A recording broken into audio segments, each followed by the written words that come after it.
Are you committed to constant and never-ending improvement for your solutions and your customer experience?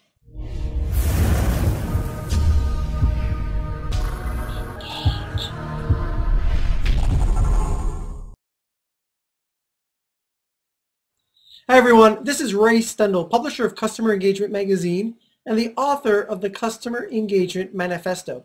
In this video, you're going to discover why a culture of constant improvement is so very important. Deming identified the first principle out of 14 that we're going to talk about as create constant purpose for continual improvement of products and services. And he has this quote I'd like to share with you. Certainly we want good results, but management by results is not the way to get good results. Work on the cause of results. The cause of results is what's so important here. There's an age-old universal law of cause and effect. And if you only focus on the effect without focusing on the cause, how can you ever change the effect? So in this principle, Deming makes the following key points, and I want to reference some notes here, make sure I say this accurately. The meaning of the point here with this principle is that you need to have a long-term perspective. And this long-term perspective needs to be based on top management in the organization absolutely being committed to a culture of constant improvement. Clear long-term aims need to be present in terms of your policies, your methodologies, your systems, your processes. All of this needs to be put into place, and you need to then make it easy to communicate what's happening within the organization, up and down the chain and across, to make sure that everybody's on the same page and that morale is high, attrition is low, and that people are consistently committed towards a culture of constant and never-ending improvement.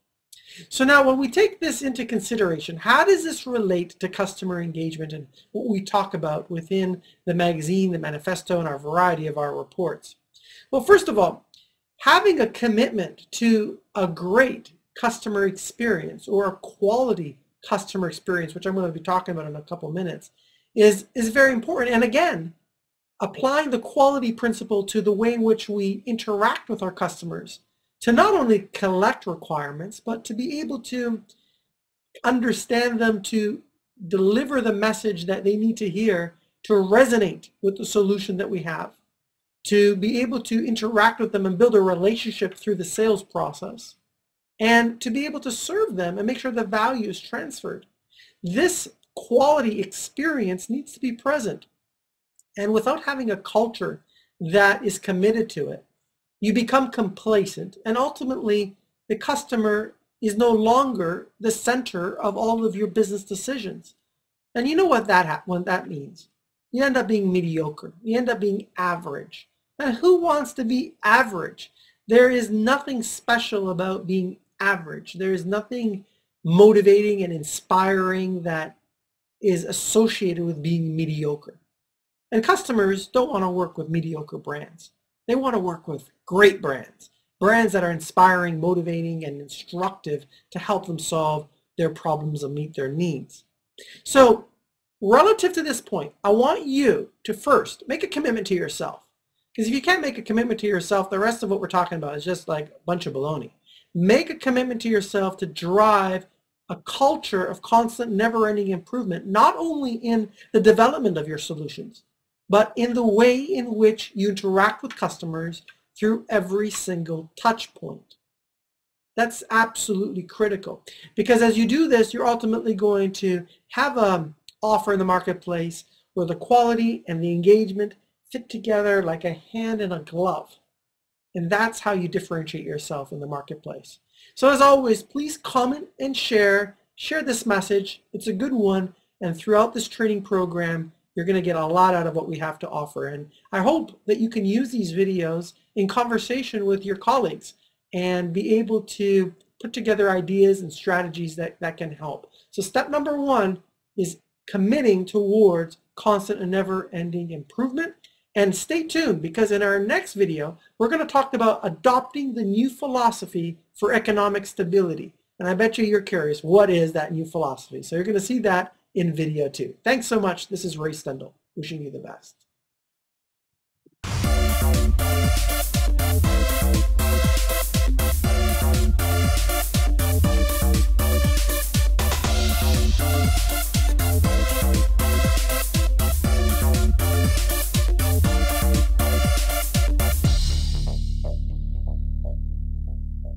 It's critical for business survival that you adopt the new philosophy.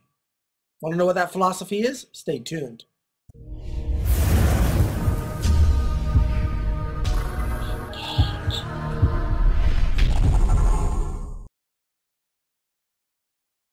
Hey everybody, this is Ray Stendel, publisher of Customer Engagement Magazine and the author of the Customer Engagement Manifesto.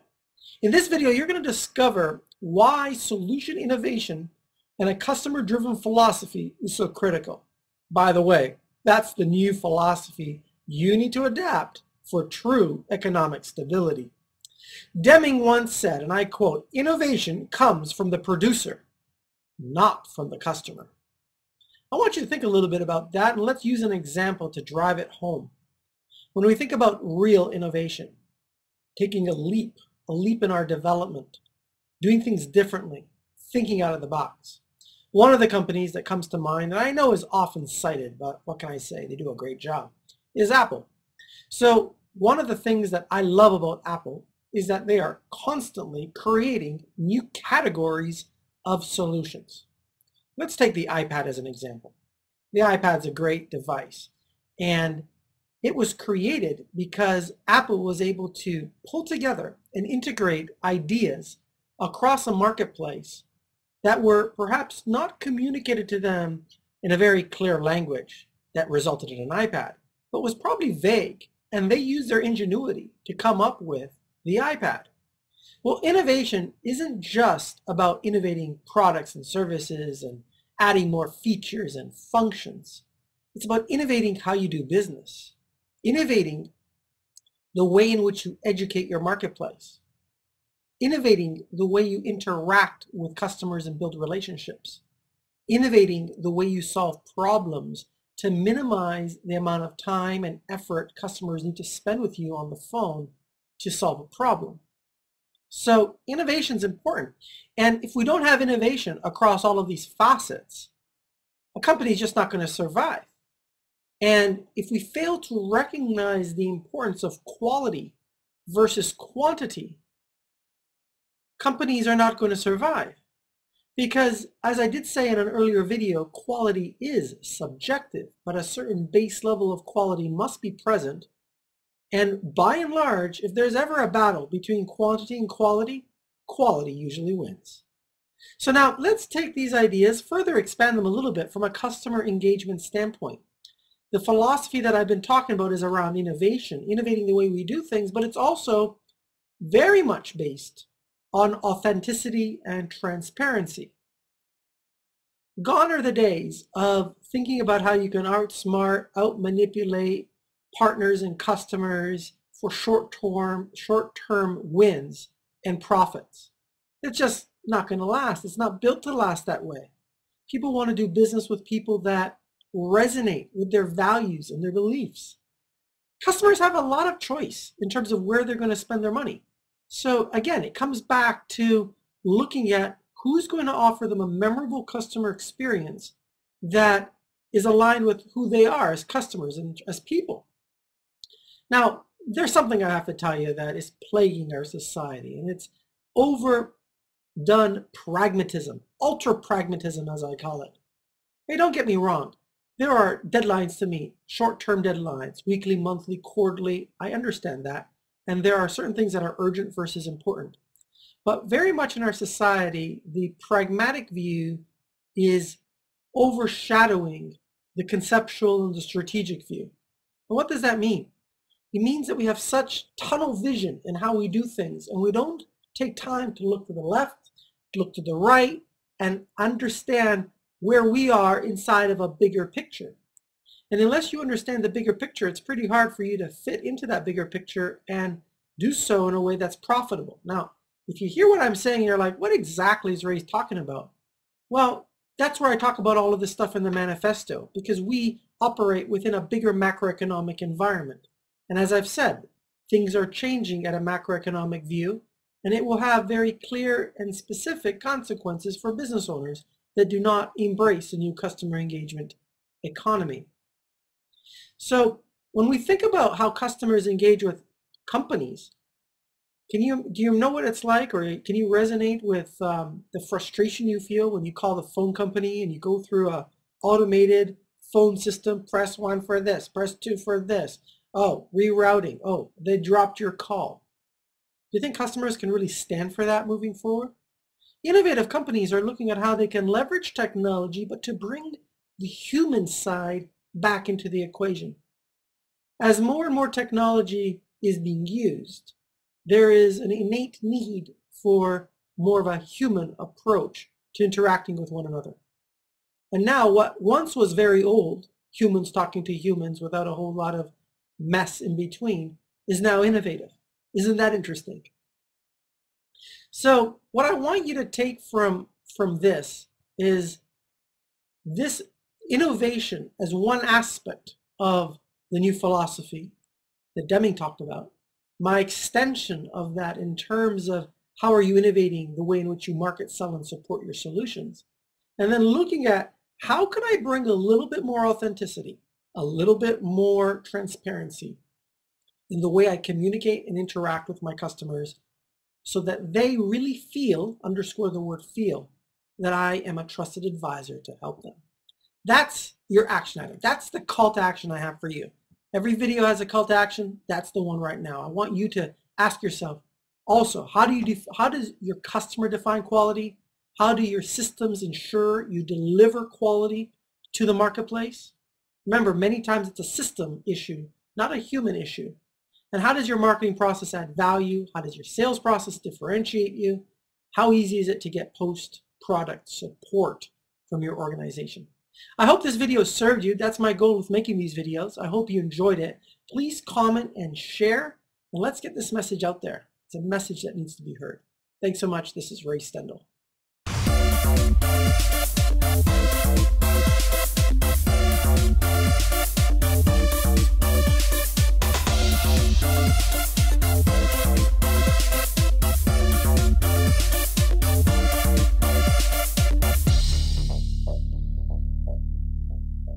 Do you bake quality into everything you do, or depend on inspections to root out issues? Stay tuned for this important lesson.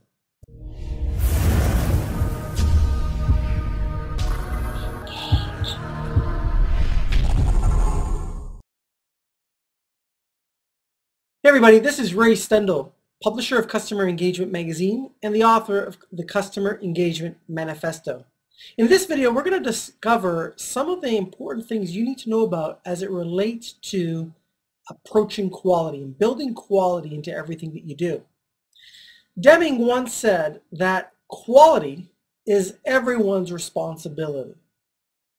Now, that might seem like a cliche, but I want you to really think about that statement. In many organizations, there is a quality assurance department. Their whole job is to test and evaluate quality. What Deming is saying is that everybody needs to be concerned about quality.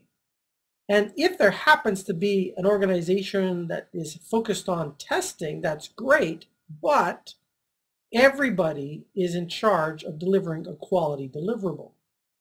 So let's approach this in a little bit more detail and explore what Deming had to say.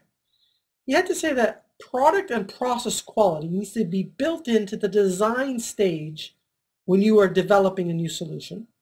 And the goal should be 0 defects. Now, you may not realize 0 defects, but the mindset of everybody who's contributing to that effort should be to do things correctly and be willing to slow down the process if needed to do things correctly. Because if you just try and get a certain quota, a certain number of production done without making sure that it's done properly, you're going to have a much higher defect rate. Now, Let's take this idea and apply it to the customer engagement concept. So one of the things I recommend that you look at is, how do you go about building a self-regulating culture based on the values that you want to represent your brand? Having a self-regulating culture is one in which employees keep their eyes and ears open, and when they see things being done that are not in the best interest of the customer, they're able to correct the perpetrator of these deeds. It's a very important thing, because when you do have this strong culture, you're able to self-police yourself, which is important because now you move as an organization, as one team, as one effort, focusing on the customer. Part of accomplishing this is through the acquisition of employees that fit your culture, that have the innate skills, the right attitude, beliefs, character traits, and habits of a caring and passionate individual who is sharp and interested in serving customers. In other words, I'm suggesting that you hire for attributes you cannot teach someone. The next part has to do with how you go about empowering them. So remember, you hired them because they had a certain innate skill set and a personality of who they are and how they operate. You want them to be able to think independently and not depend on you as a manager for every decision. You want your employees to be self-reliant. What is self-reliance? Self-reliance occurs when competence meets confidence. Competence leads to confidence, which results in self-reliance. And when you have a self-reliant individual, they are able to solve problems independently of you. They are guided based on the values and the beliefs of the organization cemented in the culture to serve customers. Within a reasonable band of latitude, they can make decisions on their own to serve customers the way they deserve to be served.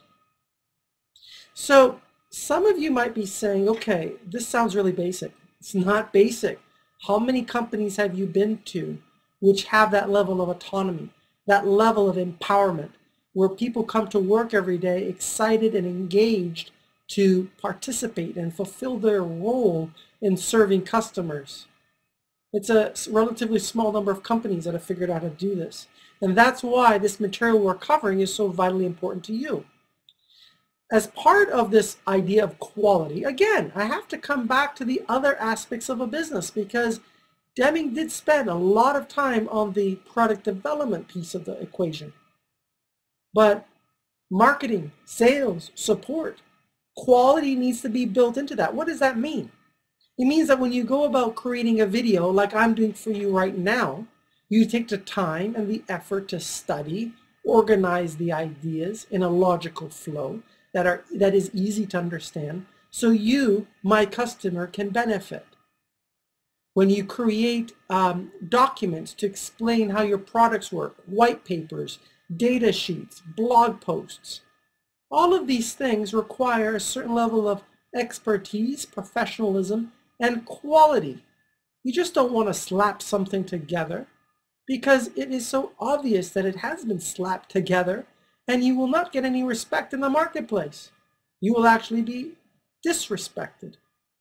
From a sales standpoint, what type of quality are you putting into each step of the process? Are you following up? Are you putting together thought-provoking proposals that are innovative, that are memorable?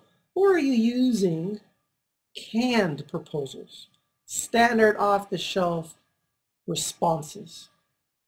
Are you taking the time to understand the needs of your customers through personalized interviews that take your time and effort?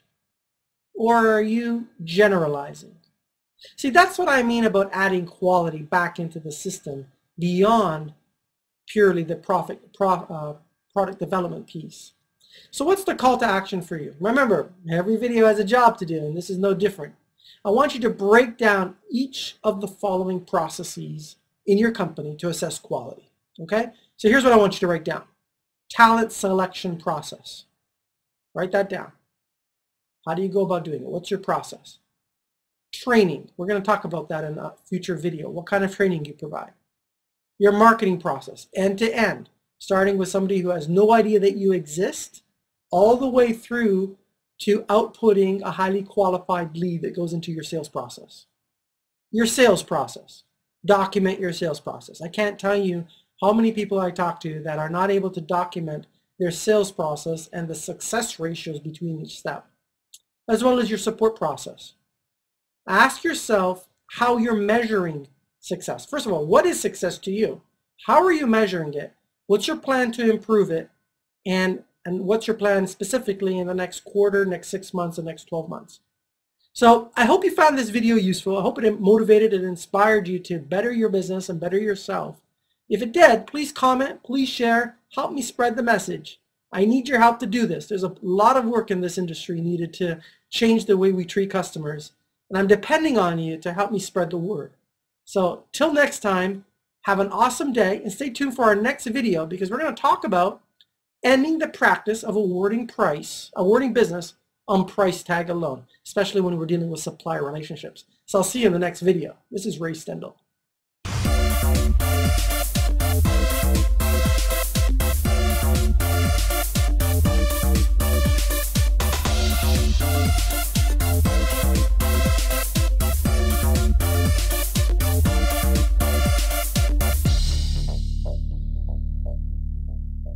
In life and in business, you often get what you pay for.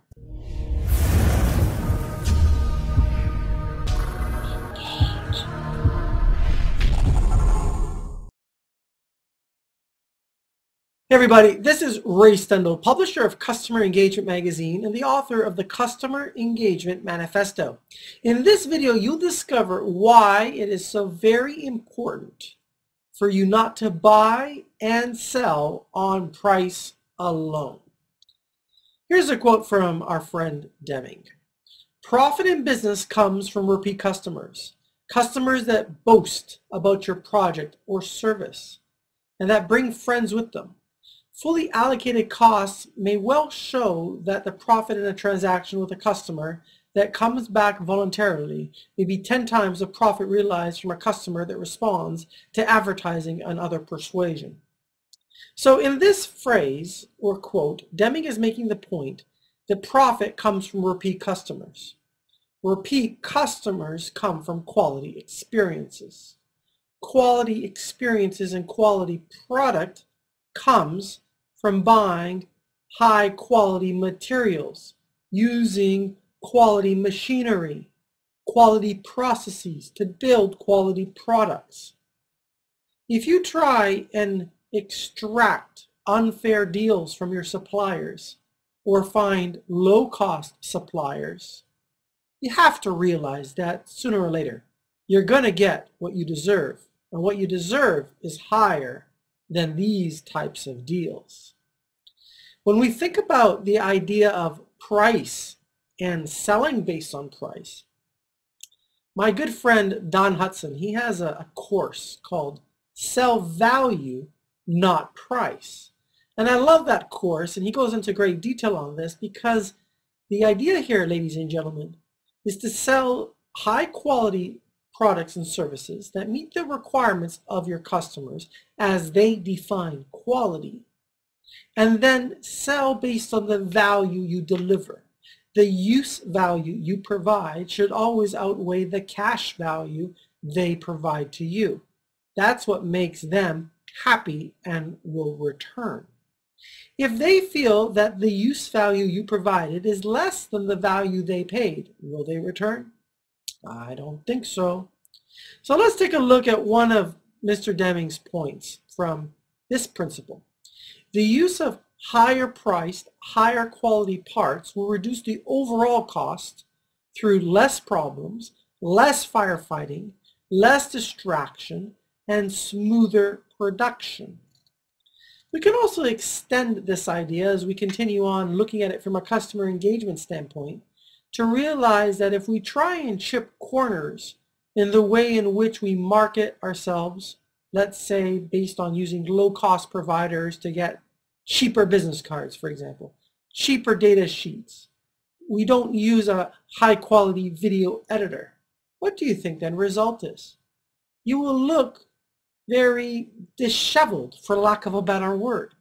Now, have you ever met somebody who handed you a business card and you kind of looked at it and you're like, this looks really cheap? Or what happens if you've gone to a trade show and you pulled a data sheet from somebody and you can practically see through the paper? It's that cheap. What does that say about that vendor? Does it show that the vendor is serious about putting their best foot forward and their reputation on the line for being a quality solution provider? I don't think so. What about the salesperson who sells based on price alone? Do you really think they're going to be able to stay in business for very long? You can't compete on price forever. You might a little bit in the beginning, but sooner or later everybody's margins erode, and then you're unprofitable, and then you're out of business. So coming back to this idea of buying based on price and selling based on price, I'm not saying it's not an important part of the offer, whether you're on the buy side or the sell side. I just want to encourage you to not make it your most important variable. I want to encourage you to look at the other aspects of the transaction and prioritize that higher, because in the long term, I really do believe you get what you deserve when you buy on price or sell on price. So here's the call to action. Remember, every video's got a job to do. So here's the job for you in this video. I want you to write down and take notes of this call to action. Take a look at your supplier relationships. Are you getting the quality you need to provide a quality solution to your customers? Now take a look at your pricing strategy. Do you sell on price or do you sell on value? How do you determine that value, and is it aligned with what your customer thinks and expects? Do you lead with quality and provide a total solution for your customer based on quality support and an overall quality offering? Or do you compete on price and hurt your margins in your business? I want to really encourage you to take the high road. Be the high quality producer in your marketplace. It's a whole lot more fun to be at that position, and you get a lot more respect in the marketplace, and you will build your longevity. In the next video, we're going to cover the next principle out of the 14, which is continually seek out problems. I hope you enjoyed this video. Please do us a favor, comment and share on this video. Let people know about it. Help us get the word out. This is a message that businesses need to hear and understand, and more importantly, take action on. Help us by being part of the revolution. This is Ray Stendel, and I'll see you in the next video.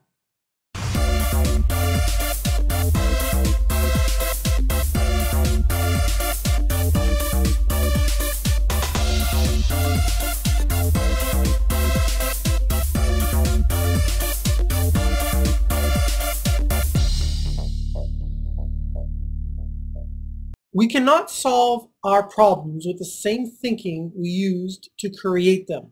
Albert Einstein said that.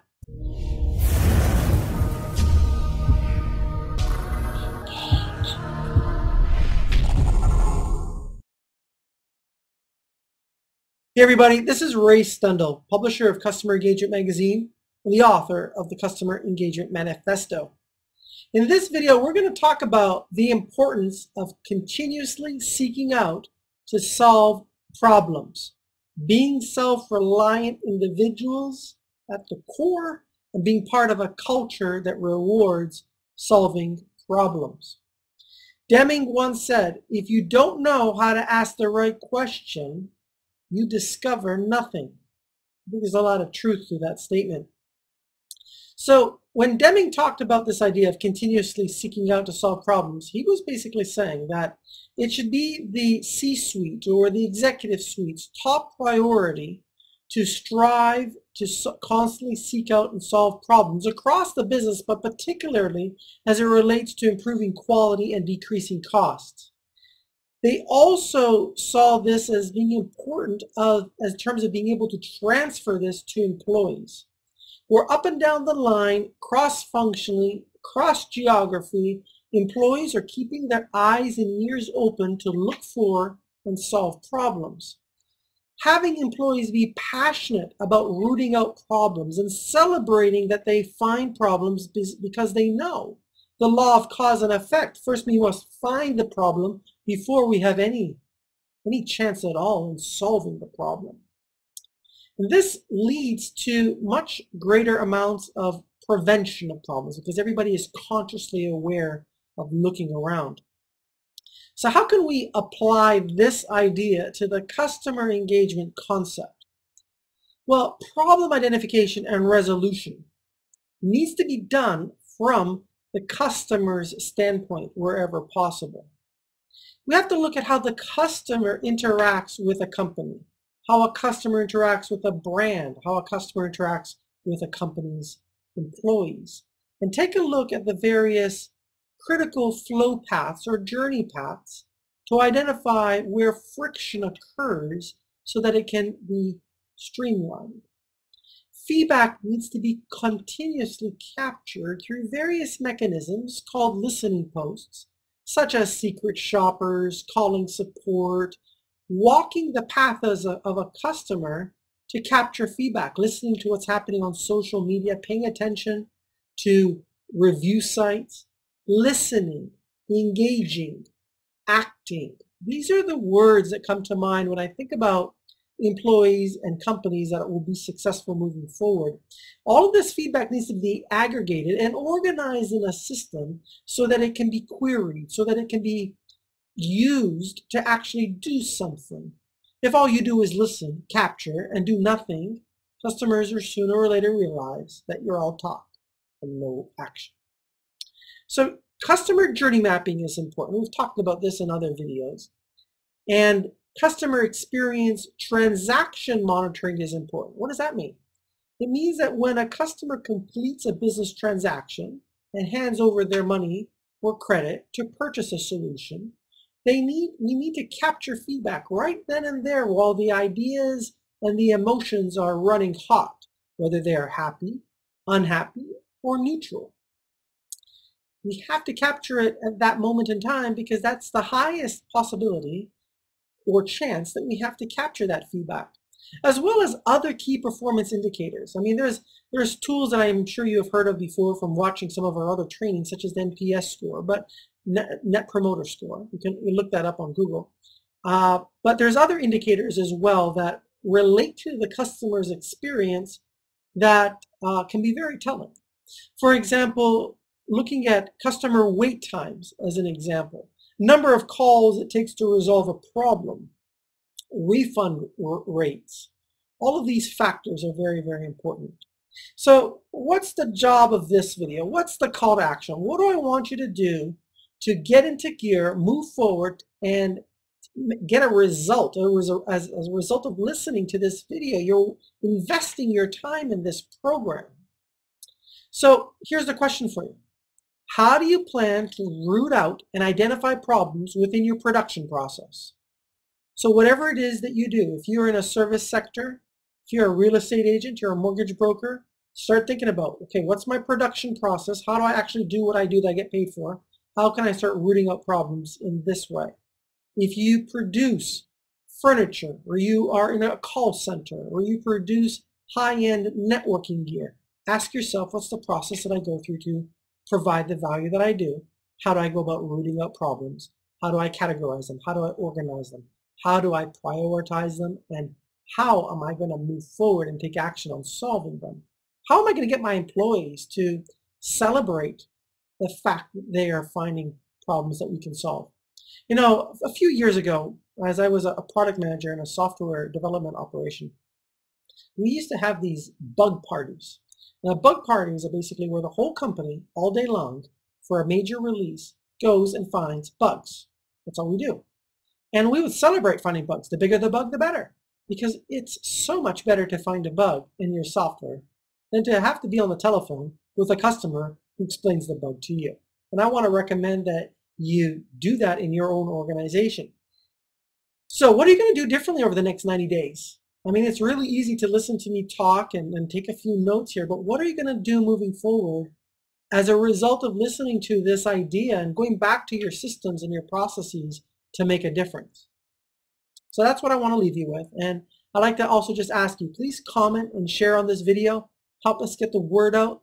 This is a message that needs to be heard. We need to turn our economy around.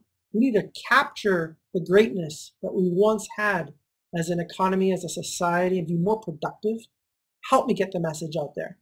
And in our next video, we're going to go over the next principle that Deming talked about in his great book, and it's about instituting training on the job. So I look forward to seeing you in the next video. Until then, this is Ray Stendhal wishing you the very best.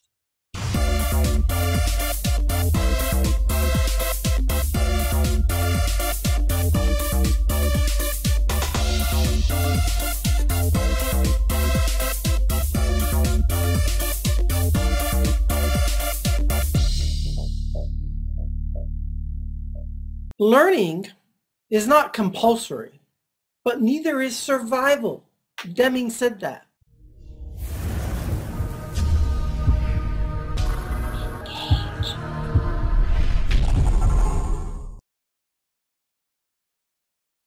Hey everybody, this is Ray Stendhal, publisher of Customer Engagement Magazine and the author of the Customer Engagement Manifesto. Hey, thanks so much for joining this video. In this video, you will discover why training is so important and the fact that there's 3 different types of training that you need.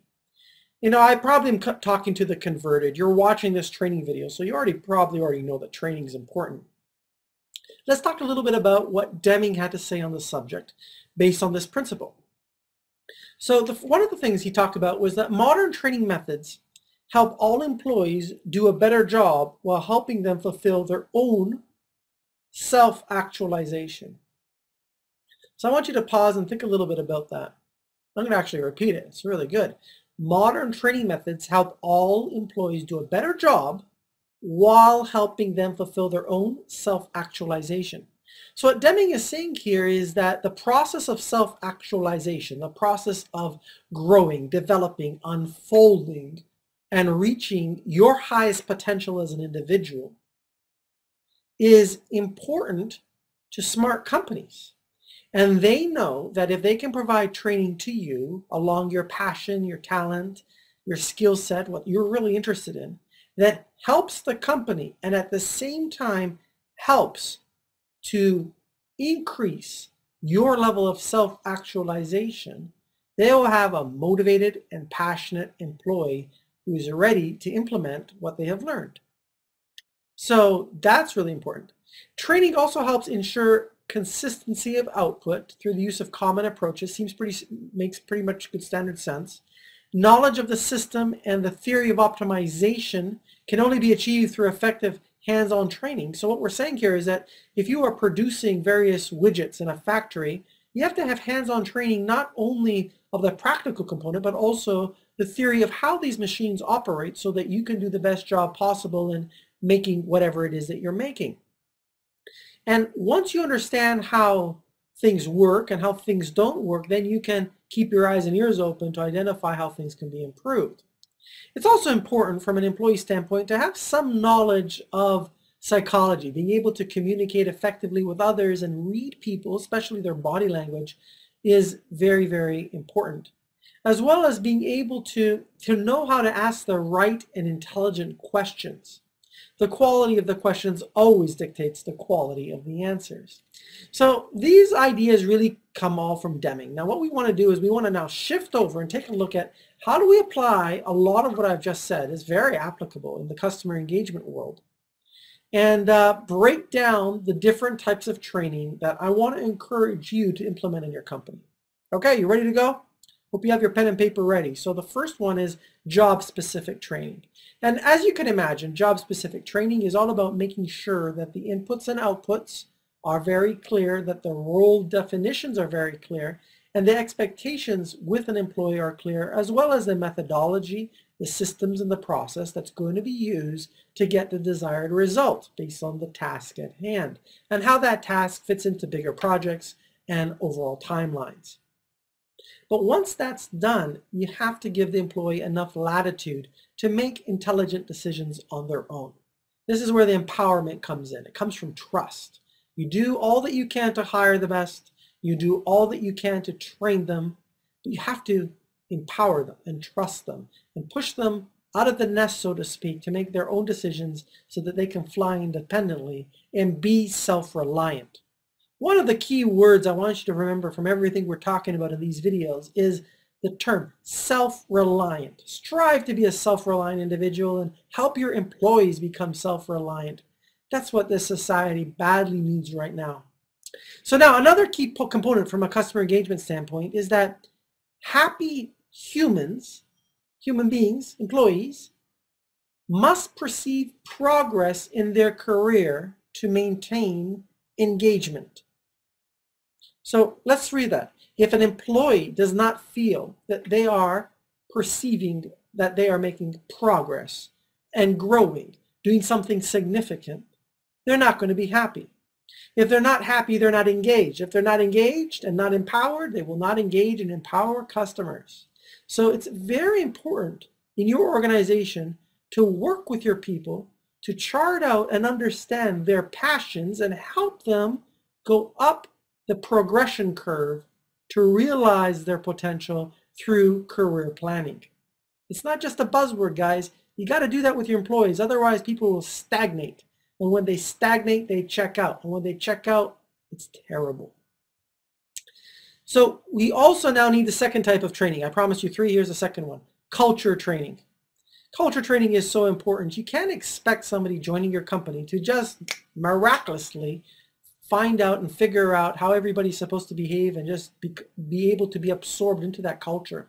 You need to train people about what your values are, what your purpose is, where you're headed, what's important to you, what your beliefs as an organization are, how you treat each other, how you treat your customers, and how you treat your partners. You have to be able to instill in your employees a feeling of camaraderie through being part of a team that's making a difference, that understands its history, understands and has a certain language that they use to communicate and talk about what it is that they're doing. This is really important, and this is how you build a culture and you build a community of people who care about the outcome, not just about coming into work and clocking out at the end of the day. Customer engagement training. Okay, so now this is like a whole nother topic, and a lot of that is what we talk about in these videos. But that really is all about operationalizing how we interact with customers through each of the key functional areas: building, marketing, selling, and supporting solutions. And that will involve to some degree job-specific training and culture training. But a lot of this is more focused on looking at the interactions between the customer and a company. And I want to emphasize this to you, that this doesn't happen by accident. Great companies who nail this do so because they are taking proactive steps and are volitionally, they've made the choice that they want to be best in class in working with their customers and developing quality products and having a culture that people are proud to be a part of. So that's what I get out of this lesson. I hope you got a lot out of this lesson. Now, as I always say, every speech, every talk, every video has a job to do. So here's what I want you to do. I want you to review your employee training plan as it relates to these 3 areas: job-specific training, culture training, and customer engagement training. If you need help with culture training, customer engagement training, feel free to reach out to me. I'm happy to help you with that. Review your results over the last 12 months and plot new goals for where you want to be. Now ask yourself, to get those results, what skills do my employees need, and what is my plan to help them realize them? It's part of the training program, right? And as usual, please comment and share on these videos. These videos are my way of making a difference and in sharing a message that I think needs to be heard, that I hear from people that really appreciate what we're doing with the magazine and the special reports. And I want you to be part of our community. I want you to speak up. Tell us what you think. Share these ideas. This is not just about social ranking and social proof and things of that nature. If we're going to do this, we got to do it together. And in order for us to do it together, I need you to own your participation in this revolution. Own it. Share the message. And let's transform the way we interact with ourselves and with our customers. And in our next video, we're going to talk all about adopting and instituting modern methods for supervision and leadership, which is the next principle that Deming dedicated a fair amount of time and effort to. So this is Ray Stendel wishing you the very best, and I'll see you in the next video.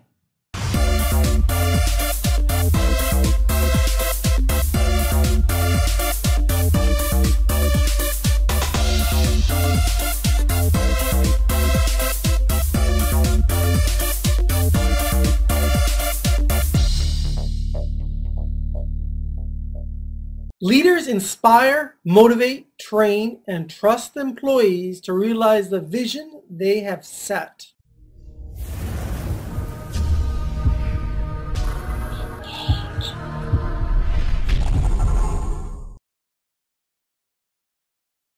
Hey everybody, this is Ray Stendel, publisher of Customer Engagement Magazine and the author of the Customer Engagement Manifesto. I hope you've read the manifesto. I've been getting a lot of great compliments on it recently. So in this video, you're going to discover some of the important principles related to supervision and leadership, because this session is all about adopt and institute modern methods of supervision and leadership with our guest of the hour, Mr. Deming. I wish I could have met Mr. Deming in person. I'm sure we would have had a great interview together. Anyhow, Mr. Deming says, quality begins with the intent, which is fixed by management. Now that's very interesting to realize here, guys, because unless we, as management of our companies, drive the quality customer engagement that we've been talking about in this series, can we really expect anybody else to make a fundamental difference and shape the organization? No. If you don't happen to be part of the executive management team, your job is to help transition them, help educate them. It's an uphill battle. I understand that. They have to see the payoff. Sometimes it's possible, sometimes it's not. But I also have here another Deming quote that I want to share. There were two that we just couldn't make our mind up, and let me share this one with you. To manage, one must lead. To lead, one must understand the work that he and his people are responsible for. Did you catch the syntax and the language in that? Let me repeat. To manage, one must lead. To lead, one must understand the work that he and his people are responsible for. You see, a leader is part of the team that's pulling the cart. He isn't just sitting up there whipping the whip to get the employees to do the job. And he has to understand the work. How can you manage somebody effectively and add value to somebody if you do not have the ability to understand the nature of the work that has to be done? So let's take a look at some of Deming's points relative to this key principle. The old-fashioned way of looking at supervision, that of being an overseer of work, should be replaced by a more supportive, counseling, encouraging facilitator. You see, the older approach of essentially being a bean counter in the production world and looking at output, how many widgets were produced per hour, per shift, and essentially being somebody who counts numbers, doesn't add value. When your production team snickers behind your back because they know you don't have the ability to add value and to improve the process, that's a losing battle once you lose the respect of your team. So it's important for a leader, for a manager, to be able to add value to their teammates, to be able to lead by example, and to be able to be supportive and encouraging as a facilitator. These are all key things, because you see, part of what this is all about is helping the employee develop and unfold into their own greatness. It's a part of it.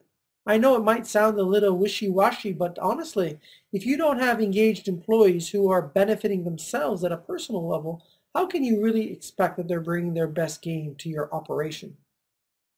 Now, clearly, there are times when their stern words are needed to correct and to solve problems. But the role of a manager has to be much more of a collaborator, an encouraging facilitator. So let's apply these ideas now to our customer engagement topic here and our what we talk about within the magazine and the reports. So one of the key things I want to suggest to you is that the way you treat your subordinates will directly relate to how your subordinates treat your customers. Please remember that. Write that down. The way I treat my subordinates in terms of the language I use, the tonality I use, the patience that I use, the way I'm collaborative and polite with them and supportive is how they will treat your customers. To be a successful leader, it's imperative that you focus on helping people to do a better job. That's what you as a leader have to do. You have to lead by example and teach. If you don't like to teach, then you're in the wrong business in terms of being a leader in management. Management and teaching and training and inspiring and motivating and educating, they all go hand in hand. Always remember that a happy and empowered employee leads to a happy and engaged customer, which turns or potentially can turn into an advocate. And when you have advocates who are singing your praises in the marketplace, you're going to increase your sales and your profits. So how do you do this? Really, that's the million-dollar question. How do you accomplish all this great work, especially when you're in an organization which is, shall we say, a little bit behind the curve? Well, there isn't an easy recipe. If you are fortunate enough to be starting a new operation where you get to craft and mold your organization and the image that you have for it, you have to hire right. You have to train based on the 3 types of training we talked about in the last video. You have to trust your employees. You have to be willing to trust them, step back and monitor the results and do course corrections with them. That's the only way they can feel empowered. If you're constantly hovering over them, they're never going to have the confidence to take what knowledge they have and apply it independently without you being there. And that's what you want. That's how you gain leverage. And it's through leverage that you can serve more customers and you can do a better job in serving them. So what's the job of this video? What's the call to action that I have for you in this video? What do you do to empower your employees? Make a list. Pause the video right now. Make a list of what do you do to empower your employees. How do you show them that you trust their judgment? Another killer question. How do you show them that you trust their judgment? How do you help them grow and course correct? Come up with examples. Think about the work that they do. Think about the processes that they go through, the systems that they use. How can you do more of this and focus on tasks only you can do, where you start to get them to do more of the work so that you can focus on doing things that only you can do based on your skills and abilities. So if you found this video useful, as always, please comment and share. Help me get the message out there. It's the only way that we're going to turn this economy around and move the business forward that you're in, that I'm in, that we collectively are a part of in terms of our national economy and our global economy. It's time to get the rubber to hit the road. We got to turn this baby around. So help me spread the word, comment and share. Let me know what you're thinking. This is a two-way collaborative conversation here, guys. This is not a lecture. I'm here to support you. I hope you can see it and feel it with everything that we've put together in crafting this video series. So in our next video, we're going to talk about the next Deming principle, which is drive out fear. Until then, I look forward to catching you in the next video. See ya. This is Ray Stundle signing off.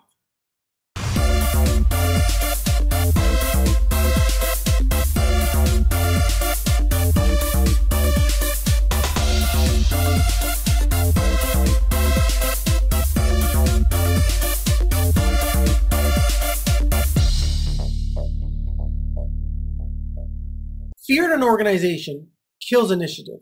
It kills creativity. And it kills telling the truth.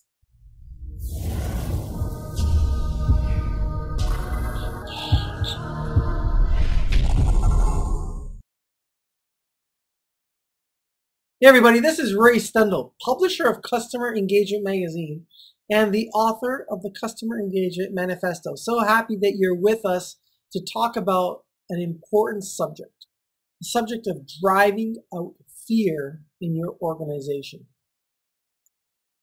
This is a very, very important subject because fear holds people back, and it holds you as an executive back because your employees are not creative, are not taking initiative, are not self-reliant, are not telling the truth, and the customer is suffering.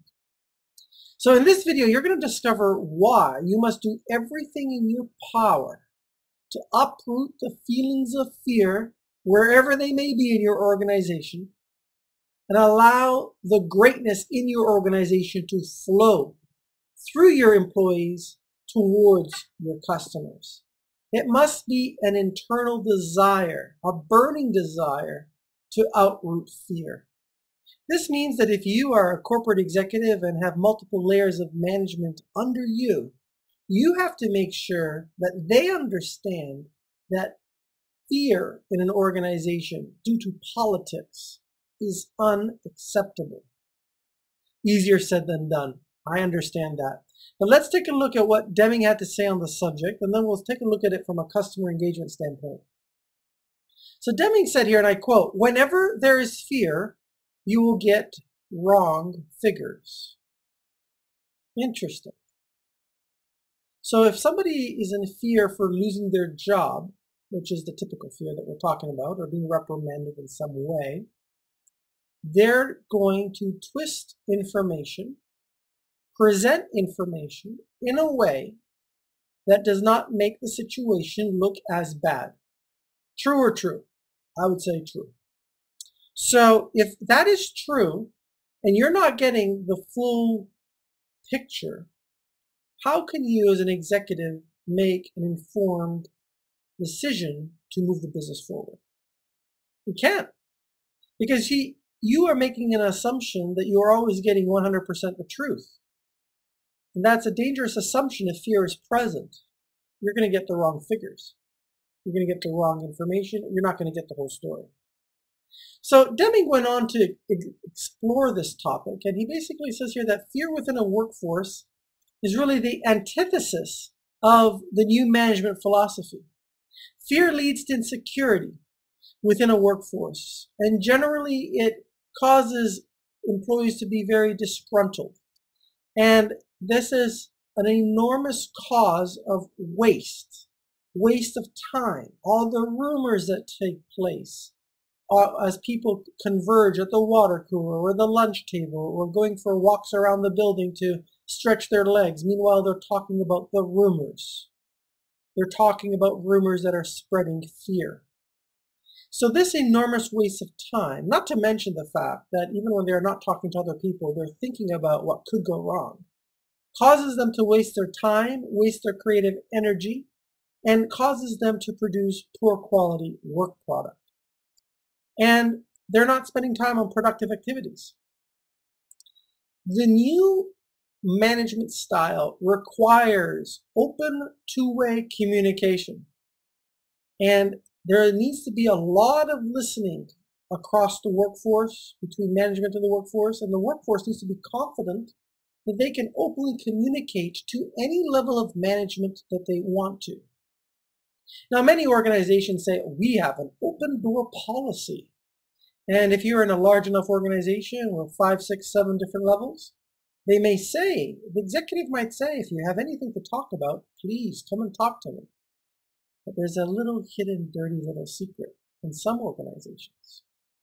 If you try and send an email a few levels above you, you might have an insecure manager who contacts you and gives you, shall we say, a little bit of trouble.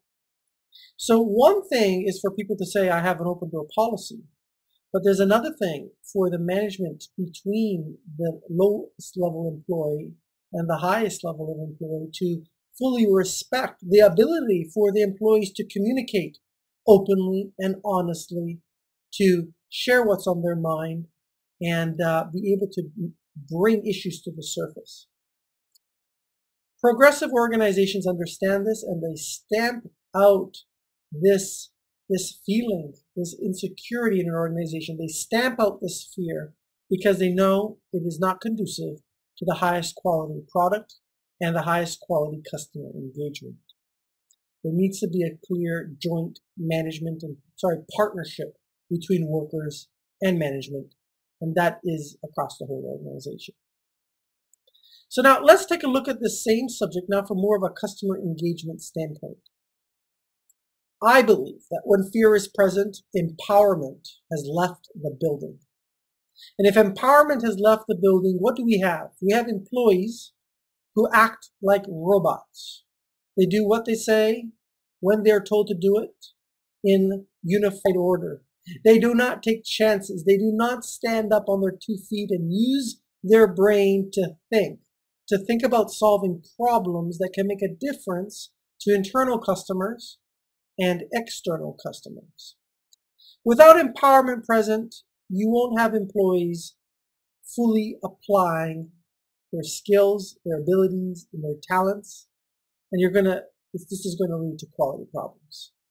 So ultimately, by understanding your workers on a greater level, really understanding and getting inside their mindset and knowing who they are as people, what their aspirations are, what their dreams are, where they're headed, and being able to build loyalty and camaraderie and respect that says we're an organization that allows and encourages you to speak your mind.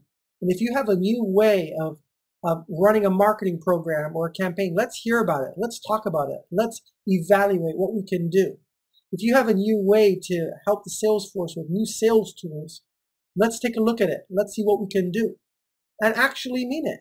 Not just brush off the employee, say, yeah, thank you very much, but we'll do it our old way. Give it a serious review. Unless we're willing to do that type of stuff, you're not going to have engaged employees. And realize that when employees feel that their management team really cares about their future, where they're headed with their career, they're going to really start to care about the company's vision and purpose because it will be in symbiosis with each other. Communication is one of the most important factors that needs to be considered. It's not just what you communicate, but how you communicate and the frequency with which you communicate to make sure that fear never roots its ugly head. Finally, when employees act out of fear, how genuine and authentic can the marketing campaigns really be? What kind of relationships do you think are being built when salespeople are acting out of fear because they didn't hit a specific quota number? And finally, your support team. How pleasant do you really think they are with customers when they act out of fear that call times, the amount of time that you spend on the phone with a customer is too high? See, these are all things that need to be considered because at the end of the day, all employees, all people, we're all human beings. We're all emotional creatures. And we have to work with each other in a way that is conducive to the best possible outcome. So what's the call to action? What's the job to do within this video? I want to ask you straight up, what are you going to do to root out the ugly head of fear in your organization? Big or small? What are you committed to? And how are you going to do it? What are the actions you're going to take that back up the words that you're thinking of right now? And as always, we love making these videos for you. We hope that we are helping to motivate, instruct, and inspire you to let your greatness shine as you achieve your goals and go after your dreams. And in order for us to do this on a big scale, we need your help. So please help us out. Comment, share, let the world know about this message. It's a message that needs to be heard. And in our next video, we're going to go over the 9th principle out of 14 of breaking down barriers between departments and individuals. We'll see you in the next video. This is Ray Stendhal wishing you a great day.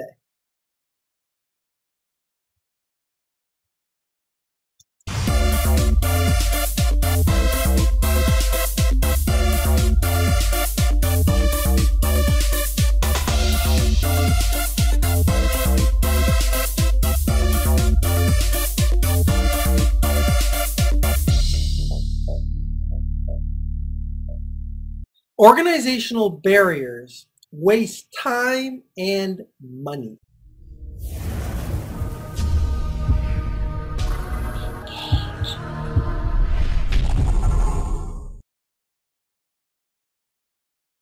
Hey everyone, this is Ray Stendhal, publisher of Customer Engagement Magazine and the author of the Customer Engagement Manifesto.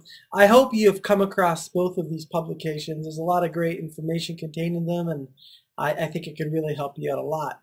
So, but in this video, this is what we're here to talk about today. In this video, you're going to discover what you need to have alignment to ensure cross-functional communication actually takes place.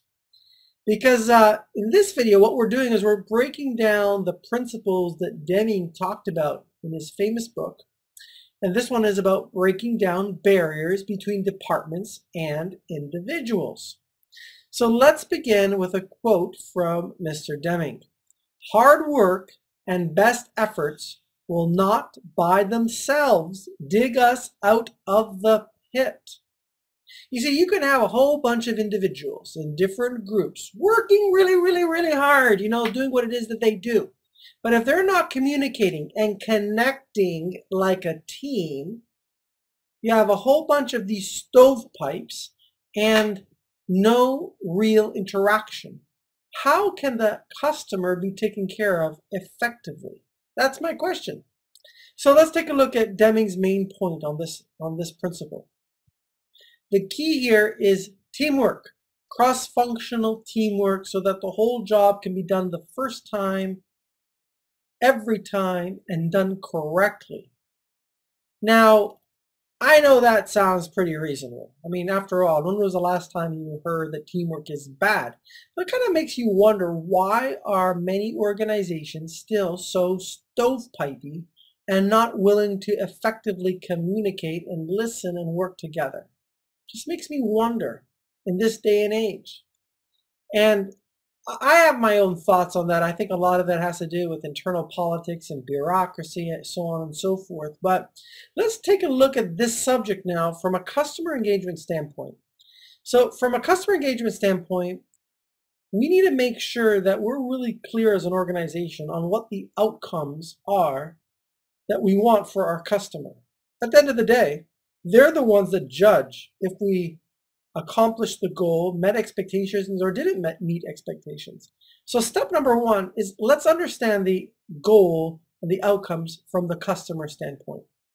We need to make sure that we have clear roles and clear task assignments per role.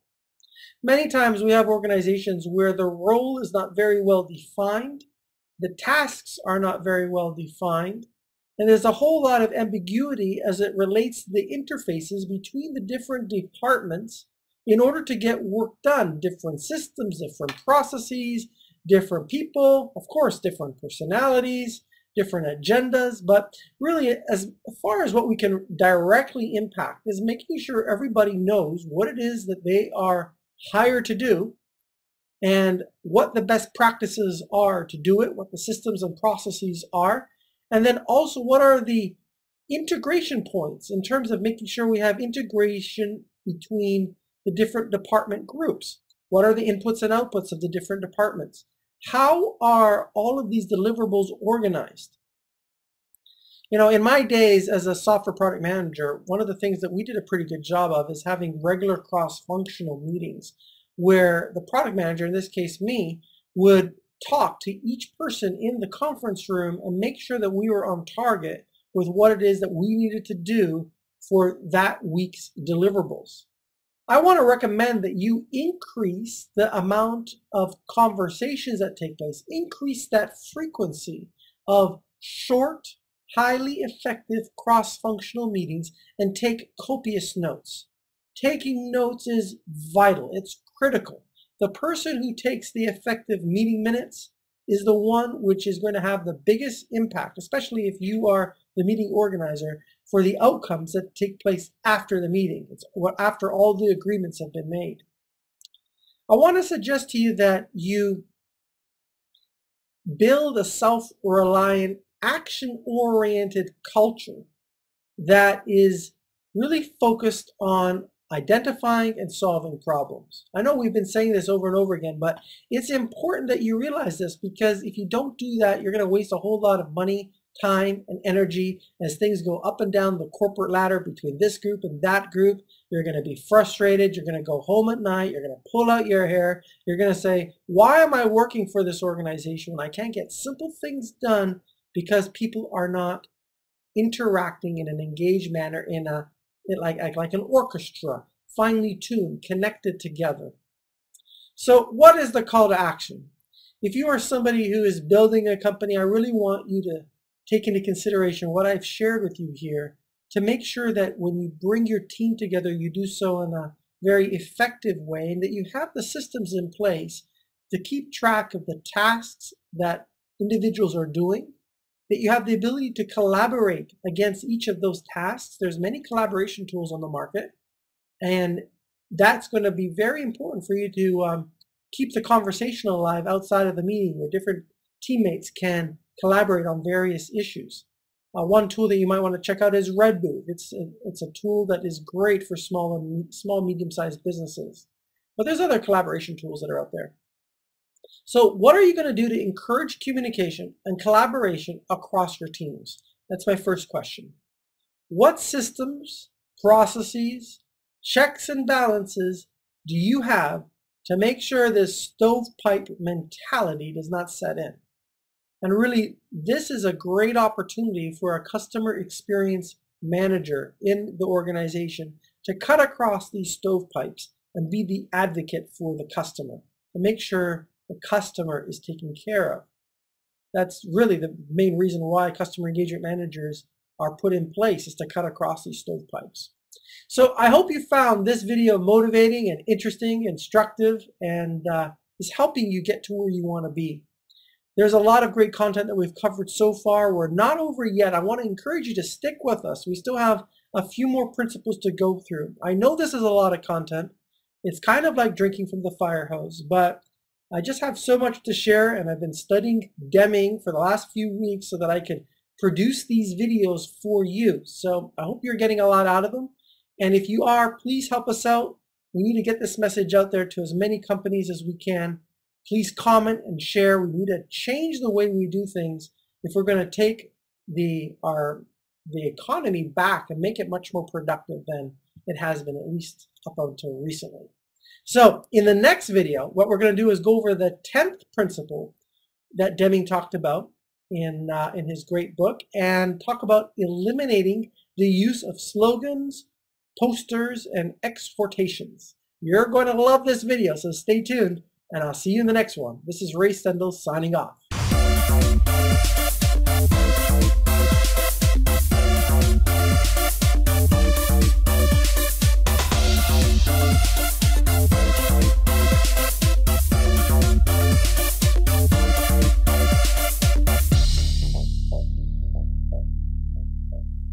You need clear, concise, repeatable language that your team believes in, not slogans and posters that are meaningless.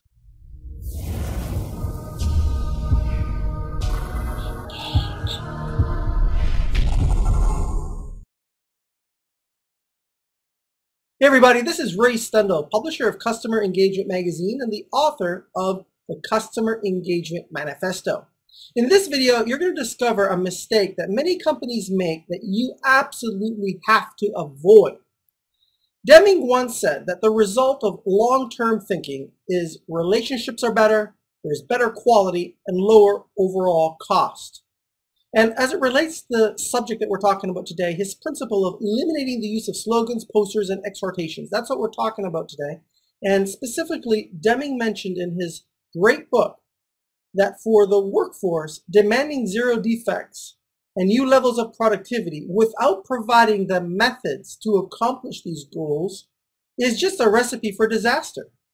Now, it's great to have awesome goals and to be ambitious, but you have to be concerned with the cause, not just the effect. What are the processes, the methodologies, the systems, the tools, the equipment that is going to be used to generate these zero defects from a production standpoint was his point. Using exhortations only creates adversarial relationships. You know, the typical poster that you might see is a cartoon of a man walking up steps with a sign that says, "Increase productivity." What does that mean? Isn't that something that would be rather frustrating for somebody on the shop floor to look at every day with no meaning behind it? So the bulk of low quality problems and low quality and low productivity is not so much about the workforce To some degree it might be, especially if you didn't hire correctly, didn't train them, and so on and so forth. But it really belongs to the system. So in order for you to have zero defects, which may be your aim, you have to make sure you have the right systems in place to accomplish such a goal. So let's take a look at this subject now from a customer engagement standpoint. I want to suggest to you that if you have slogans and posters surrounding your office, on the walls, in the break room, in the copy room, that have statements on it that nobody really looks at, nobody believes in, you're doing yourself more harm than good. What's important here is to have meaningful language, meaningful statements based on values and a shared vision across the organization that brings alignment as part of your culture. So step number one isn't putting a poster up on the wall and pointing to it every time you walk by. Step number one is making sure that you have a very strong foundation for what your company is and what you believe in, so that you can attract the kind of people who are in resonance with who you are and who you want to become as an organization. So it's important that you do this, and you have to think about the systems that you craft, not only in the production process, but in your marketing, in your sales, and in your support. What systems do you have in place to attract people who don't know that you exist? What systems do you have in place to nurture them? And what systems do you have in place to convert somebody into a qualified lead that can go into your sales process, that you can then better understand their needs and create a customized solution for? These systems need to be in place, and once you have these systems, then you can put out very ambitious goals that people believe in to move forward and accomplish. So part of having this alignment in a culture means that you have to have common language. You have to have a common way of looking at things, a common purpose. And the key message here is meaning. You want to be very authentic and transparent as you communicate meaning. Don't just put slogans and posters up on the shop floor, because it's really going to antagonize your staff. So what's the call to action? Again, every video has a job to do. I keep repeating that because this is not about entertainment here. This is about taking action and getting results in your business. So what messages do you have or use inside your organization? And do your staff members, do your executive team buy into that and really believe? Or is it just something that's hanging on your wall? Is it credible? Do you provide the systems and the methods to realize these goals? And how are you monitoring the entire system as it relates to cause and effect, not just looking at the end results? So these are some things I want you to think about. Take a look at what I've said and apply it to the 4 aspects of your business: building, marketing, selling, and supporting your solutions. And ask yourself, are you set up to succeed? I hope you enjoyed this video. We enjoyed making it for you. And if you did, please share and comment. The more people that we can share these videos with, the more we can have an impact in the world, and the more we can revolutionize the way quality products are made and the way in which we engage with our customers to have very beneficial and long-term relationships. In our next video, we're going to talk about the 11th video actually in our series here, and it's the 11th principle out of 14. Eliminate work standards and numerical quotas. I'm sure some of you might be scratching your head thinking, what exactly does Deming mean? Well, stay tuned to the next video and we'll find out.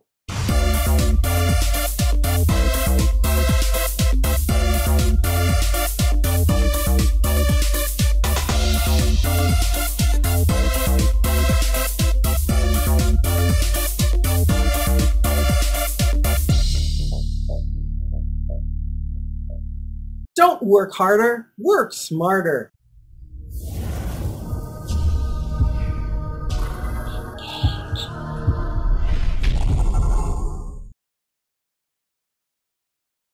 Hey everybody, this is Ray Stendel, publisher of Customer Engagement Magazine and the author of the Customer Engagement Manifesto. I'm so happy you're with us and as part of this important video series. In this video, you're going to discover why, according to Deming, it's more important to focus on statistical analysis of results achieved than to look at numerical results in absolute on their own. So this principle is all about eliminating work standards and numerical quotas. I have to be honest with you, there's a portion of me here which is not exactly on the same page with Deming. I think there is a lot of what he's saying is important, but there's a part that I don't quite totally agree with. So we're going to talk about that too in this video. So first, let's focus on what it is that I do agree with what he's saying here. Well, when we think about the production of products and services to an end customer, if we are only concerned with, from a manufacturing standpoint, with the output, the number of widgets produced in an hour, in a shift, in a workday, and that becomes our central focus, the effect of our work, the quote-unquote results, and focus only on the quantifiable aspect in terms of numbers produced, then that really does us a disservice, because now there's a lot of pressure on the team to produce that numerical output, and that then starts to overshadow the quality of the output. So it's important to realize that in some circumstances and in some days, your quantity will be lower than expected, but the quality should always be what's expected. And if it's not, then we need to look at the systems, the processes, and the methodologies that are used to drive that quality so that it can be improved. So on that side of the equation, I agree.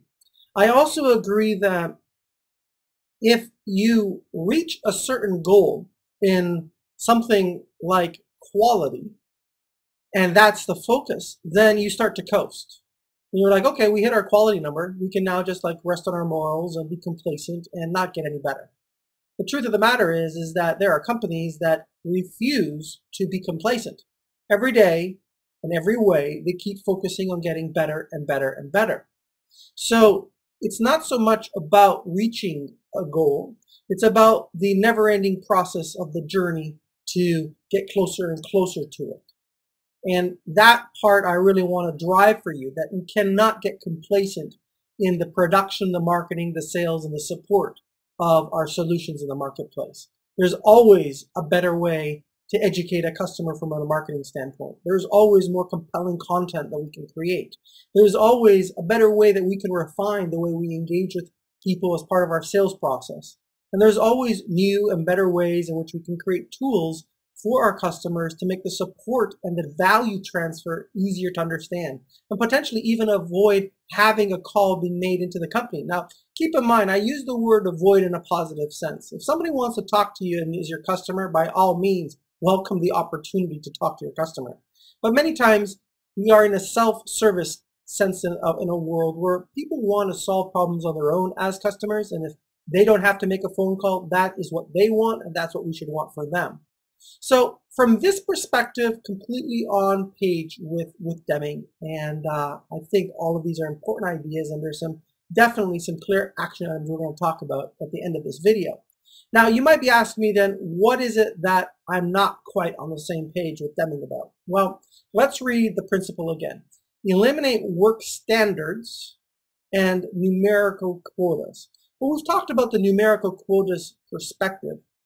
However, I think that human beings are goal-oriented individuals. And as goal-oriented individuals, there is a quality and a quantity component to the nature of our work.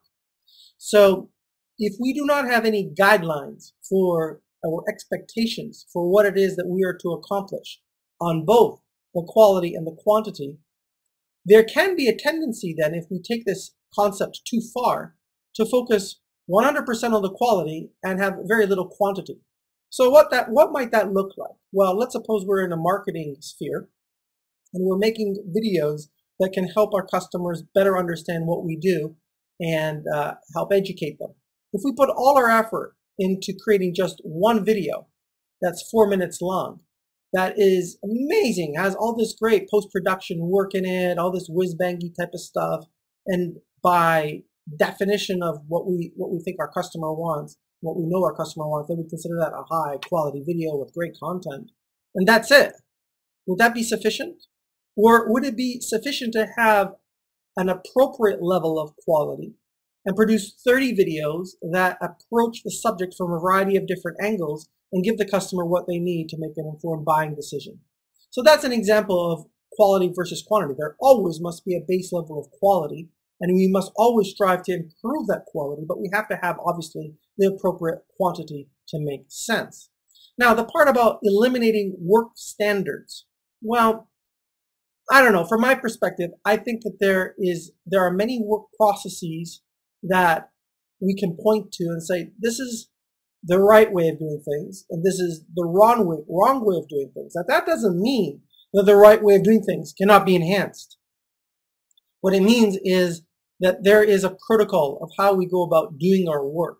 So from my perspective, I'm going to say that eliminating work standards and numerical quotas altogether, I don't think is the right way of doing things. What I do think is important is making sure that the quality aspect of the production, the marketing, the sales, and the support is well entrenched into the goal. But there has to be some quantifiable measurements for what expectations we have of our production facilities, as well as the work standards that we have in place for how we define quality and as we execute processes to add value to customers. So I hope I clarified this a little bit. I welcome your feedback, especially if you have studied Deming and you've studied this principle and you have a different take on what Deming meant by this. I'd love to hear what you think. Now let's talk about what the call to action is. Remember, we started this video series with me suggesting to you that you have a pen and paper out so that you can take note of action items along the way. So here's what I want you to do is ask yourself, how do you measure your results? Now, some of you out in our audience is going to say, well, it's very simple. I measure my results based on my bank account. How much money did I generate? That's one measurement, absolutely. But do keep in mind that that single measurement over a long enough period of time can certainly be substantial because customers won't come back to you if you don't have quality products and services. But in isolation, as a single number, may not give you the complete story.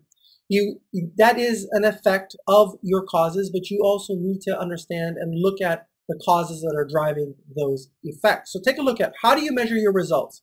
If you're looking at marketing, how are you measuring your influence in the marketplace? How are you measuring your ability to convert somebody who has no idea that you exist into a qualified prospect? What is your process to go through? What are the steps that the prospect must go through to be in a place where they are willing and interested to listen to what you have to talk about? From a sales standpoint, how are you breaking down the ratios between each step within your sales process? We talked about documenting your sales process in a previous video. So these are some things that I think you can tactfully go to and work on as a result of watching these videos so far. And then I want you to ask yourself the question, how am I tracking improvement? And how are you sharing that information with the appropriate stakeholders so that everybody is on the same page? I'll give you a tangible example here. Let's suppose that you are in a B2B sales scenario and you are calling on a prospect. You should have a pretty good idea of how many times you need to visit a prospect and how many people you need to talk to in order to go from somebody who you have a first encounter with to somebody who is willing to purchase your solution. You should have a pretty good idea of what that benchmark looks like, so you understand what the inputs are required to generate an output. You should be keeping track of the different pieces of feedback that a prospect provides to you, indicating that your solution might not be the right fit for them, so that you know how to respond to that feedback in a way that helps illuminate the positive aspects of your solution, if in fact there is indeed a fit with your customer. So these are different things that I want to recommend that you do. There's a whole lot more that I could share with you, but for now I think this is enough to get you going. We really hope you enjoyed this video along with all our other ones. We're putting a lot of effort into creating this content for you.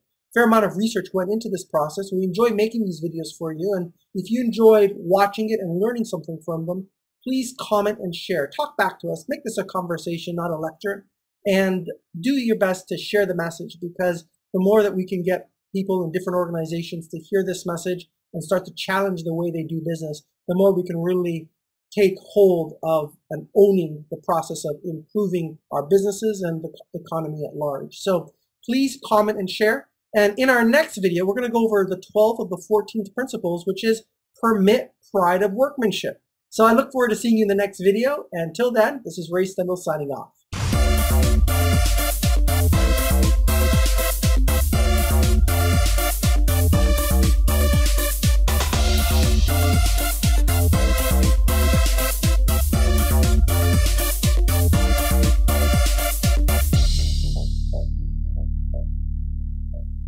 Quality solutions and customer engagement comes when employees take pride in their work and the results that they deliver.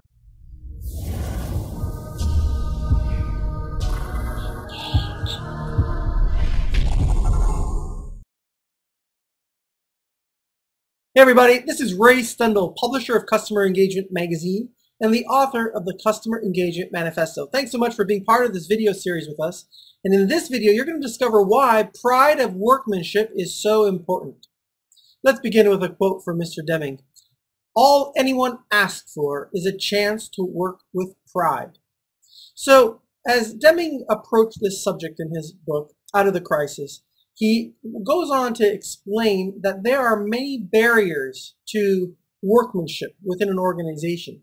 Some of these we've touched on already in our video series, but really we got to ask the question is, how can we expect someone to be able to take real pride of the work that they do when they don't have the tools to complete the job to that level of quality?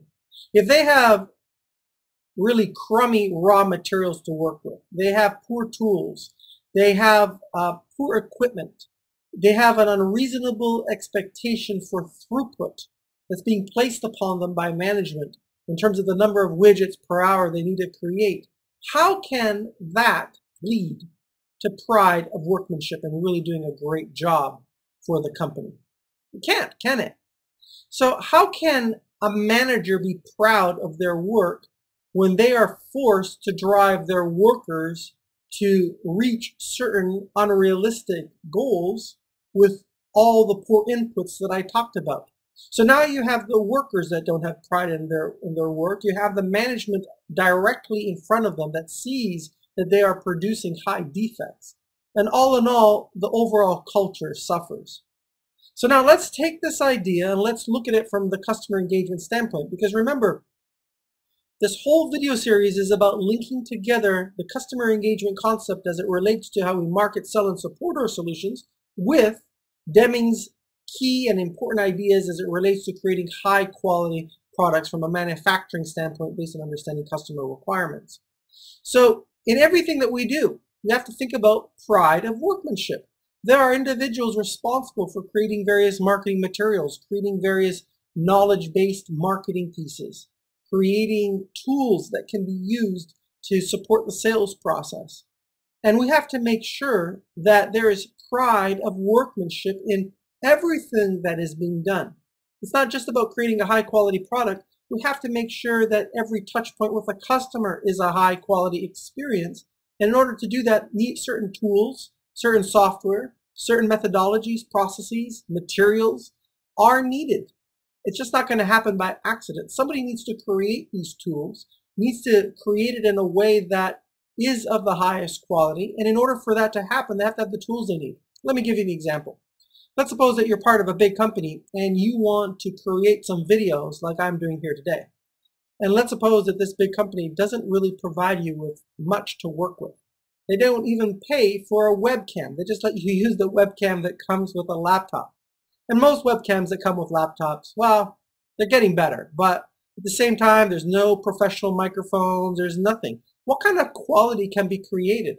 See this background behind me? This is a background that costs money.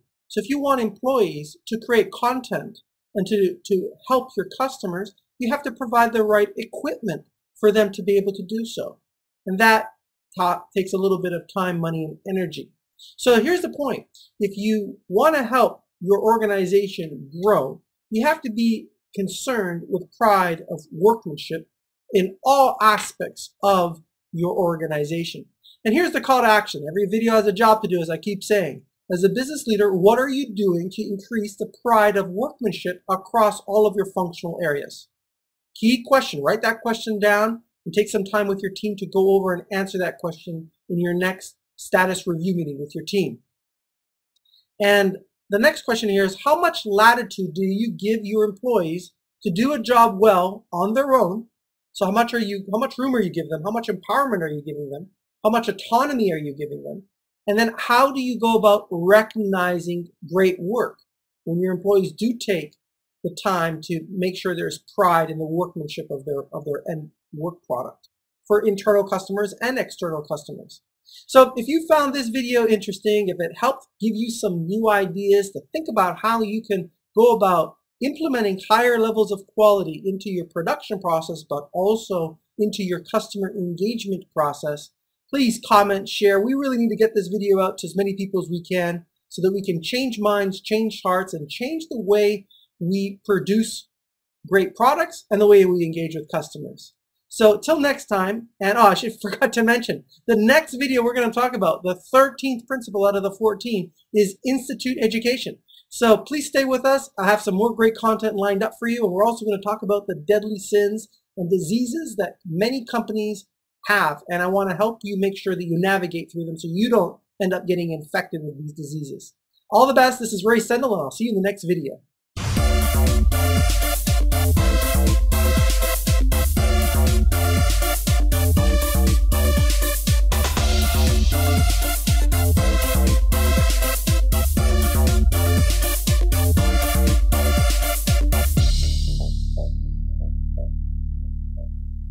In times of change, learners inherit the earth, while the learned find themselves beautifully equipped to deal with a world that no longer exists. Eric Hoffer said that.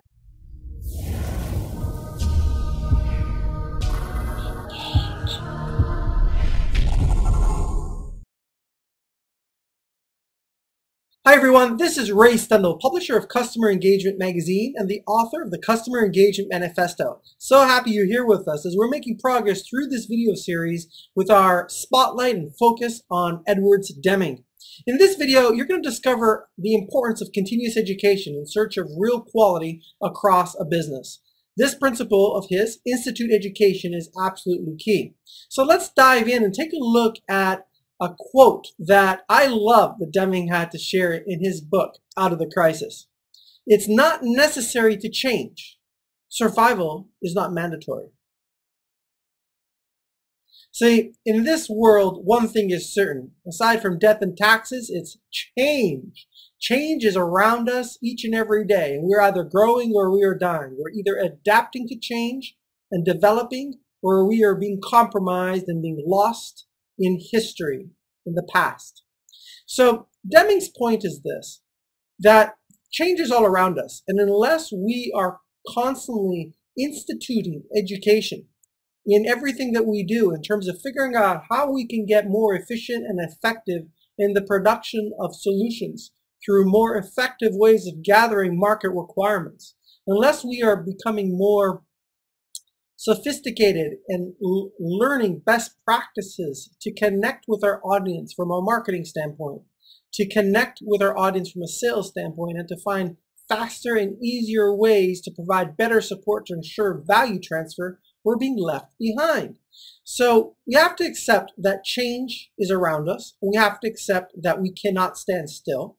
And we have to put our money where our mouth is and be willing to educate ourselves and educate our teams and institute education as an important factor within our culture. So how can we improve if we don't embrace change? This is something that he talked a lot about in his book. And how can we adequately deal with change if we don't have the knowledge and the understanding to do so?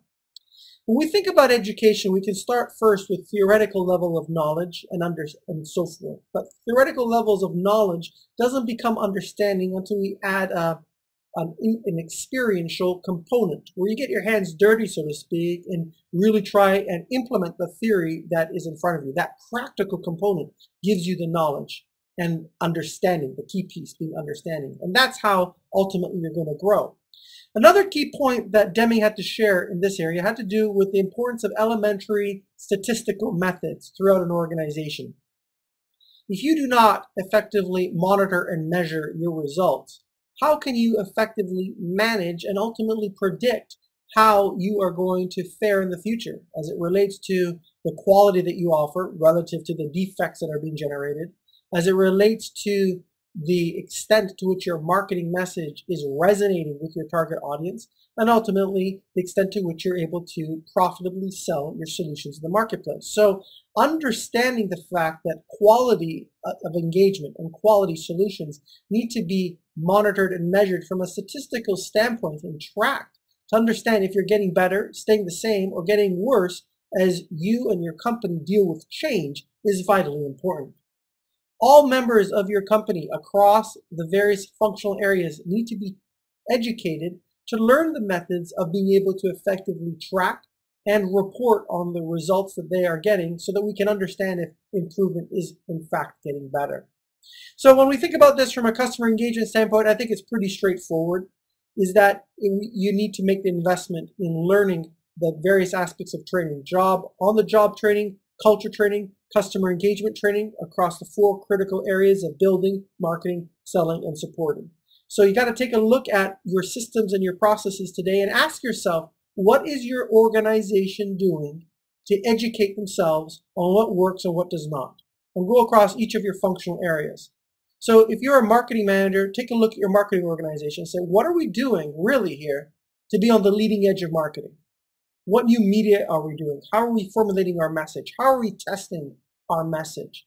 If you're in sales, take a look at what systems are we using to track our customer information, prospect information, to make sure we have a complete picture of our customer. What are we doing to get better and in terms of role playing to understand how we respond to a customer when they bring up various comments or concerns that through your experience you know is something that you can handle, and to truthfully communicate to them. Remember, this is not about manipulation. It's not about advanced persuasion. It's about helping your customer reach a conclusion that you know from your experience as an industry professional is going to ultimately help them and value will be transferred.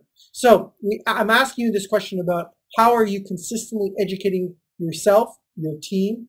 What are you doing, for example, when you lose a major account, when you lose a major customer? Do you just say, oh, we lost a major customer?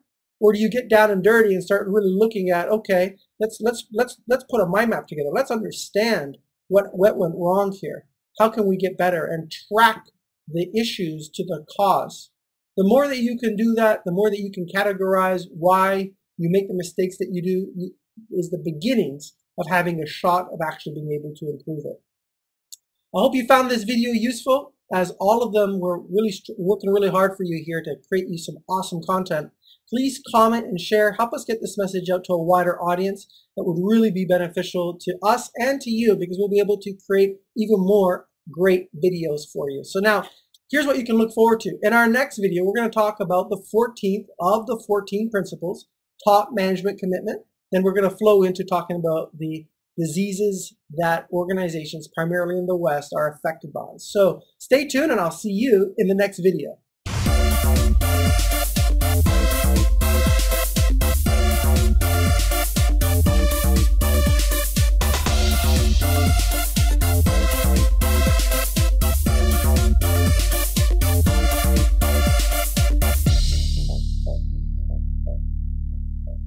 Deep cultural change to drive quality solutions and quality customer experience and engagement requires deep executive support.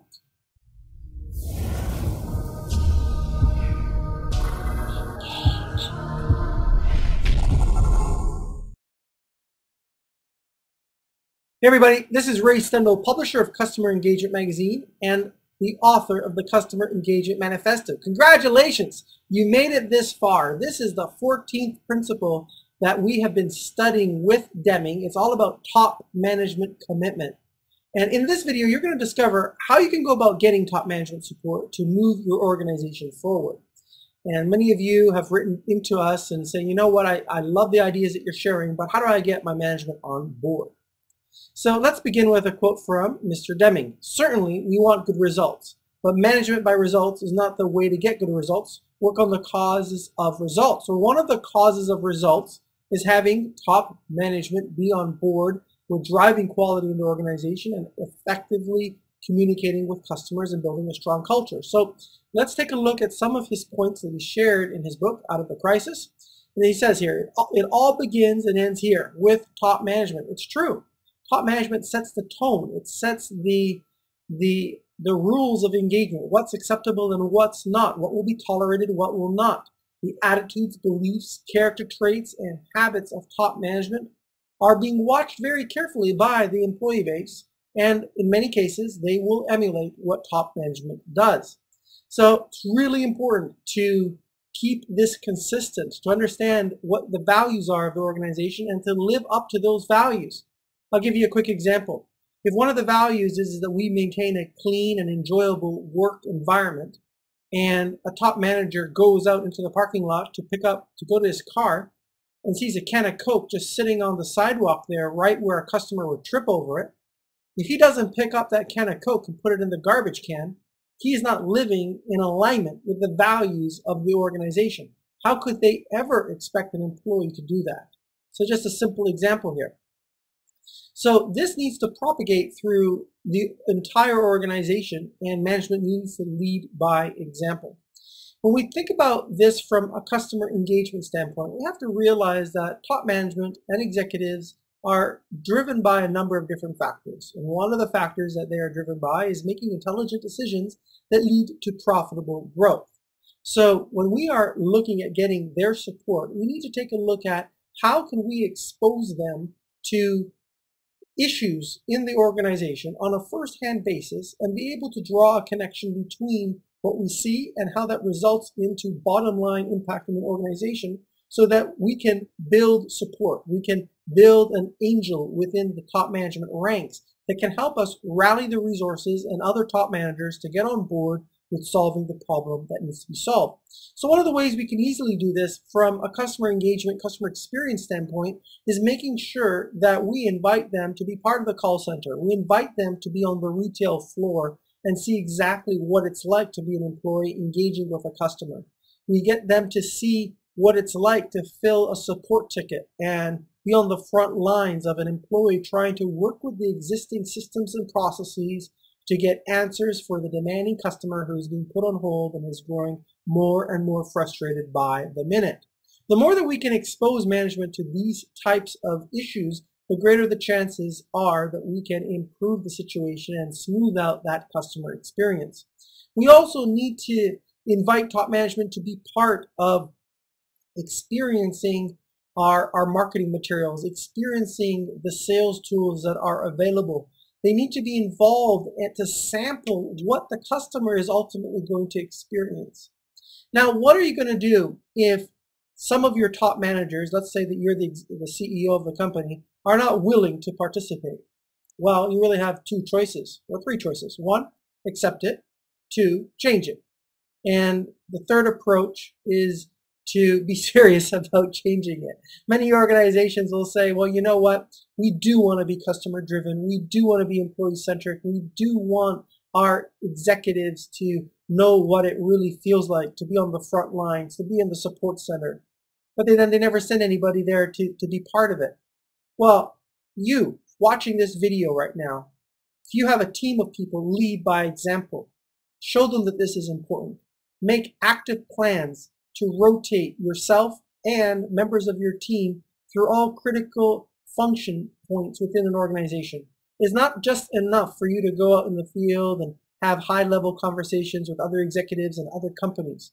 You have to be on the ground level with your team and see what it's like to go through the existing systems and processes that you have in place. You need to feel the frustration that your employees feel on a day-to-day basis. You have to come down from the ivory tower.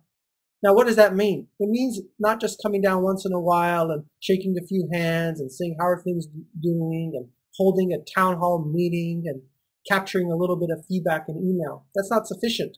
You have to submerge yourself in the experience to fully appreciate the experience. And I want to suggest that you carve out some time to do this and that you set objectives that you manage to with your next line of management and their next line of management to make sure that everybody is well grounded. And I can tell you that if you do that, your employees will have a tremendous amount of respect for you as being somebody of action, somebody that they can depend on, somebody who actually listens and gives I was going to say gives a damn, but anyway, actually cares. And that, I did say it. So what? You know, that at the end of the day, that's what it's about. If you want to engage employees, you need to show that you care.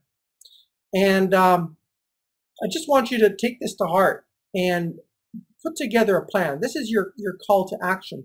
put together a plan that you can circulate with your team and execute against it to make sure that you are very much involved in all aspects of your business and your team knows that they can depend on you, especially on the front lines. And that basically is it for this piece of the training with top management support.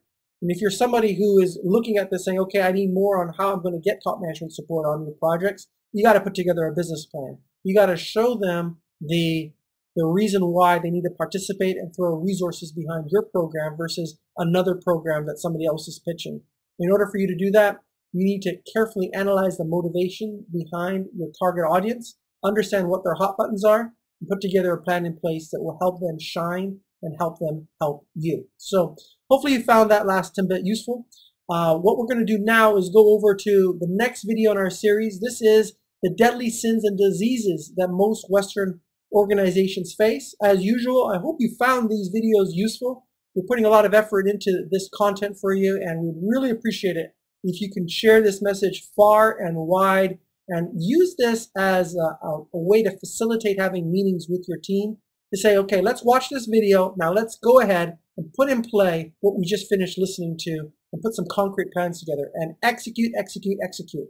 Don't just take this as entertainment. All right, this is Ray Stendel wishing you the very best, and I'll see you in the next video.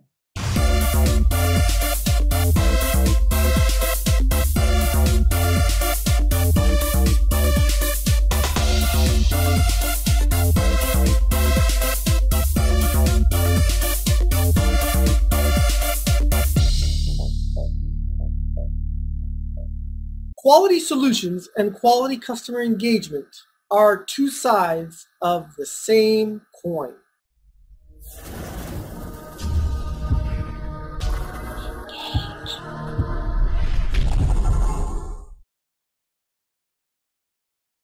Hey everybody, this is Ray Stendel, publisher of Customer Engagement Magazine and the author of the Customer Engagement Manifesto.